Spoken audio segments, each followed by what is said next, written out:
Hi hello అందరికి welcome to రేణుకాశ్రీ kitchen. ఈ రోజు నెల్లూరు ఫేమస్ పప్పుల్స్ చేసుకున్నాం అండి. చాలా చాలా టేస్ట్ గా ఉంటాయి. ఎలా చేస్తానో చూడండి. దానికి కావాల్సిన పదార్థాలండి చూడండి. ఒక కప్పు నేను కందిపప్పు తీసుకున్నాను. చూడండి 3 టమాటాలు, పచ్చిమిర్చి. మనం కారం వేయమండి, నెల్లూరు పప్పుల్స్ అంటేనే పచ్చిమిర్చి, కారం వేయము. దానిలోకి వచ్చేసి ఒక ఆనియన్, నీట్ గా కడిగి వాష్ చేసి పెట్టుకున్న చింతపండు అండి.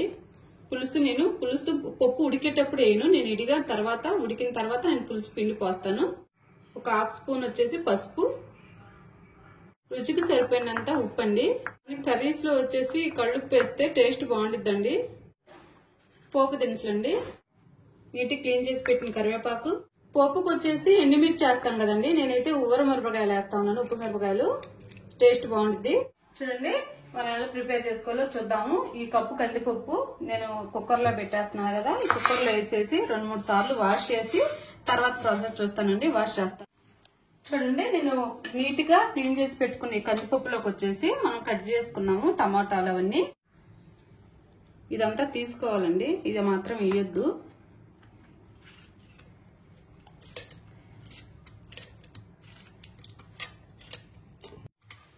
ఈ పప్పుల్స్ లో కాంబినేషన్ అయితే ఉప్పు చేప చాలా టేస్ట్ అండి. ఉప్పు చేప గానీ మనం పెట్టుకున్న వడియాలు గానీ టేస్ట్ బాగుంటాయి. ఆమ్లెట్ అయినా గానీ ఒకసారి ట్రై చేయండి మీరు. కారం వేస్తే కంటే మనం పచ్చిమిర్చి వేస్తే టేస్ట్ ఇంకా బాగుండిద్ది. ఒక 3 టమాటాలు వేసాను. పచ్చిమిర్చి కూడా మనం ఎటో కారం వేయట్లేదు కాబట్టి కొంచెం ఎక్కువగానే వేసుకోండి. చూడండి సరిపోతాయి ఇవి కారానికి. ఆనియన్ ఒకటి, ఇదంతా నీట్గా తీసేసేయండి. ఇది ఒక హాఫ్ వేస్తున్నాను నేను. ఒక హాఫ్ పోపు కుంచుకున్నాం చాలు. దీనిలోనే వచ్చేసి వేసుకున్నాం కదా పసుపు, ఉప్పు సరిపోయినంత వేసుకొని వాటర్ పోసుకున్నామండి. చాలా చాలా బాగుంటాయి ఈ పప్పుచారు అంటారు, పప్పులుసు. నెల్లూరులో అయితే పప్పులుసు అంటారు. చాలు. మనకి పొంగు రాకుండా ఉండాలంటే ఒక స్పూన్ వేస్తే మాత్రం దీనిలో పొంగు రాదండి. నేనైతే సరిపోయిన వాటర్ పోసే కాబట్టి పొంగేం రాదు. ఒక స్పూన్ కనుక వేసుకున్నామంటే మనం పైకి పొంగకుండా ఉండిద్ది. చూడండి మీకు పొంగు రాకుండా ఉండాలంటే ఇట్లాంటిది చిన్న స్పూన్ ఒకటి కుక్కర్లో వేసేసి పైన మూత పెట్టేసి పెట్టుకోండి. పొంగు అయితే రాదు. చిన్న చిట్కా అన్నమాట, చెప్తా ఉన్నాను, యూజ్ చేసుకుంటారని. చూడండి క్యాప్ పెట్టేసుకుని మనం చింతపండు అయితే వేయలేదు కాబట్టి 4 విజిల్స్ కానీ 5 కానీ పెట్టుకున్నామండి. తొందరగా ఉడికిపోయి స్టవ్ ఆన్ చేసి కుక్కర్ పెట్టేసుకున్నాము. ఒక 5 విజిల్స్ వస్తే అయిపోయింది. తర్వాత ప్రాసెస్ చూద్దామండి. చూడండి 5 విజిల్స్ వచ్చినాయి కదా, తీస్తున్నాను. పెద్దదంతా పోయిన తర్వాత తీసుకున్నాము. ఉడికింది కదా. వాటర్ ఉంటే వంచేసుకోండి. నాకైతే ఆ వాటర్ ఏం లేవు కాబట్టి అంతే ఎంచేసుకుంటాను. మొత్తకం ఉండిద్ది కదండి, ఇట్లా మెత్తగా ఎనిపేసుకోవాలి. అయిపోయింది కదా, తీసేసి ఎనిపిన తర్వాత ఈ మొత్తకొని తీసేసి పక్కన పెట్టేసుకొని దీంట్లోనే మనం మామిడికాయ చింతపండు పులుసు తక్కువ వేసుకొని పచ్చి మామిడికాయ వేసుకొని కూడా చేసుకోవచ్చండి. చాలా టేస్ట్ ఉండిద్ది. ఇప్పుడు చింతపండు పులుసు పోసుకున్నాము. పిండుకొని పులుపు చూసుకొని పోసుకోవాలి, ఎక్కువ పోయొద్దు. ఈ పులుసు ఇటు పిండి పోస్తాం కాబట్టి దీన్ని పప్పులుసు అంటారు. చూడండి చూసుకొని పోసుకున్నాం. కావాలంటే మళ్ళీ పోసుకోవచ్చు, ఏటో ఉండిద్ది కాబట్టి చూసి పోసుకున్నాం. ఎక్కువ పోసుకుంటే మరీ పుల్లగా ఉండిద్ది. వాటర్ పోసుకున్నాం. కొంచెం పలుచగా ఉంటేనే బాగుంటాయండి. ఇప్పుడు పులుపు ఉప్పు అన్ని చూసుకొని తాలింపు పెట్టేసుకున్నాం.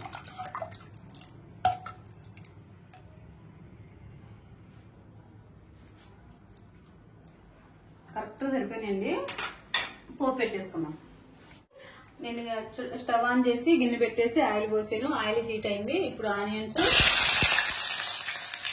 మనం ఉప్పు మిరగాయలు ఉంటాయి కదండి, మిరపకాయలు, జీలకర్ర, ఆవాలు వేసుకొని ఫ్రై చేసుకోవాలి. బాగా ఫ్రై అవ్వాలి. తాలింపు అనేది బాగా ఫ్రై అయితేనే టేస్ట్ పప్పుచారుకి పప్పుకి. చూడండి అన్ని ఫ్రై అయిపోయింది కదా. కరివేపాకు కూడా వేసుకున్నాము. వేసుకొని మనం ఈ పప్పు ఎంపి పెట్టుకున్నాం కదండి, దీన్ని పొడి వేసుకోవాలి. చాలా చాలా బాగుంటాయండి పప్పులు. చూడండి ఎంతో ఈజీగా చేసుకోవచ్చు. కరెక్ట్ గా ఉప్పు పులుపు అంతా సరిపోయింది. ఒక పొంగు వచ్చి తెరిలితే చాలండి. ఒక 5 నిమిషాల పాటు అయిపోయింది. పొంగు వచ్చేసి తెరలాలండి. రసానికి అయితే తెరలాల్సిన అవసరం లేదు. పప్పు పులుసు మాత్రం ఖచ్చితంగా తెరలాలి. తెరిలితేనే టేస్ట్ బాగుంటాయి. పప్పుచారు చూడండి పొంగు వచ్చేసినాయి, తెరులుతా ఉండేయండి. ఒక కర్రలు ఇచ్చేసి ఒక 2 నిమిషాల నుంచి ఆపేసుకున్నాము. ఈ 2 నిమిషాల్లో మనం అప్పడాలు ఫ్రై చేసుకున్నాం. పప్పుచారులో కాంబినేషన్ అప్పడాలు బాగుంటాయి కదా, అప్పడాలు ఫ్రై చేసుకున్నాము. చూడండి ఆయిల్ పోసింది కదా, కడాయి పెట్టేసి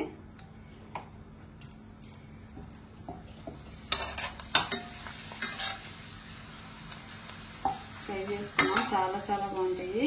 ఉప్పు చేప అయితే ఇంకా సూపర్.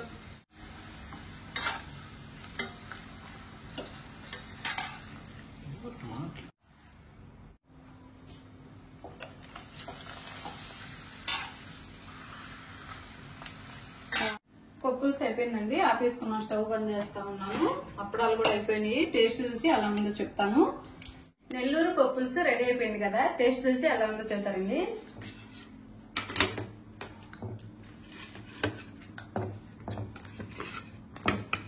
వేడిగా పొగలు వస్తా ఉన్నాయండి. దానిలో పప్పులుసులో ఉప్పు మిరగాయ కనుక చాలా టేస్ట్ ఉండిద్ది. ఎక్కువ పోసుకోవాలి. అయితే ఇట్లా ఎక్కువ పోసేసుకొని ఉప్పు మిరగాయ వేసుకున్నాము. ఉంచుకొని తింటే చాలా టేస్ట్గా ఉండిద్ది. అప్పడం టేస్ట్ చూసి ఎలా ఉందో చెబుతానండి. పప్పులుసు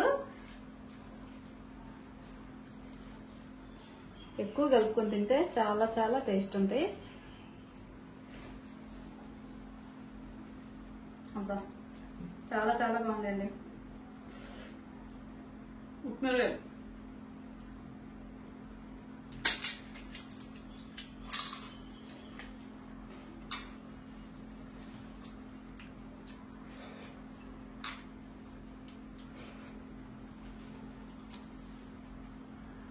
చాలా బాగుంది. నా వీడియో కనుక నచ్చితే లైక్ చేసి కామెంట్ చేసి సబ్స్క్రైబ్ చేయడం మాత్రం మర్చిపోవద్దండి. నా వీడియో చూసే ప్రతి ఒక్కరికి చాలా థ్యాంక్స్ అండి. బాయ్.